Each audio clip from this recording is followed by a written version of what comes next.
নমস্কাৰ পুনৰ নতুন এটা ভিডিঅ'ত সকলোকে স্বাগতম জনাইছোঁ। আসাম পুলিচ নিউ ৰিক্ৰুটমেণ্ট আহি গ'ল ফাইনেলি। CM ছাৰে ঘোষণা কৰিলে নতুন পদসমূহৰ বিষয়ে। নতুনকৈ বহুতো পদ ওলাইছে, য'ত নেকি 11,342টা পদ খালী আছে আসাম পুলিচত।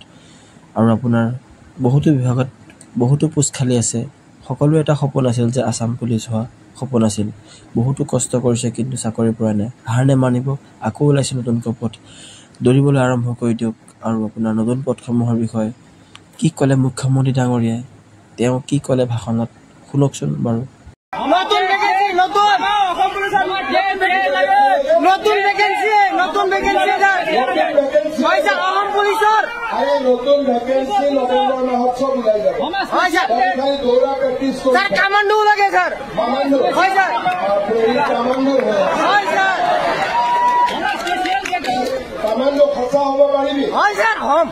তোৰ হাইট কিমান আছে? 6.78 ঠিক আছে, ৰাতিপুৱা দৌৰ? হয় স্যাৰ। ঠিক আছে, প্ৰেক্টিছ কাম ধুনীয়াকৈ কমাণ্ডোৰ ভেকেন্সি স্যাৰ অলপ বেছিকে ওলাই দিব স্যাৰ। হয় স্যাৰ। এতিয়া কমাণ্ডোৰ ভেকেন্সি বেছি ওলাব যদি মোক কমাণ্ডো বনাই দিয়।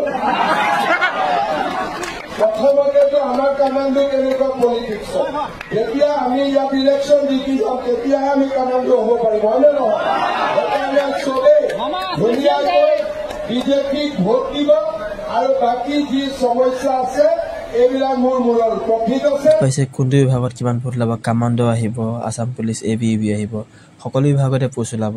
গতিকে হাৰ নেমাৰিব যে এবাৰ নহ'ল বুলি যে নহ'ব, নহয়, দি থাকক। অন্তিমবাৰত হ'লেও আপোনাৰ চাকৰি হৈ যাব। চেষ্টা সদায় ৰাখিব, চেষ্টা ফল সদায় মিঠা। কষ্ট কৰক, চাকৰি লওক। যদিহে ভিডিঅ'টো চাই ভাল লাগিল, প্লিজ ভিডিঅ'টো এটা লাইক কৰি দিব, যাতে এনেধৰণৰ ভিডিঅ'সমূহৰ আপডেট পাই থাকিবলৈ চেনেলটো ছাবস্ক্ৰাইব কৰি ৰাখিব। ধন্যবাদ।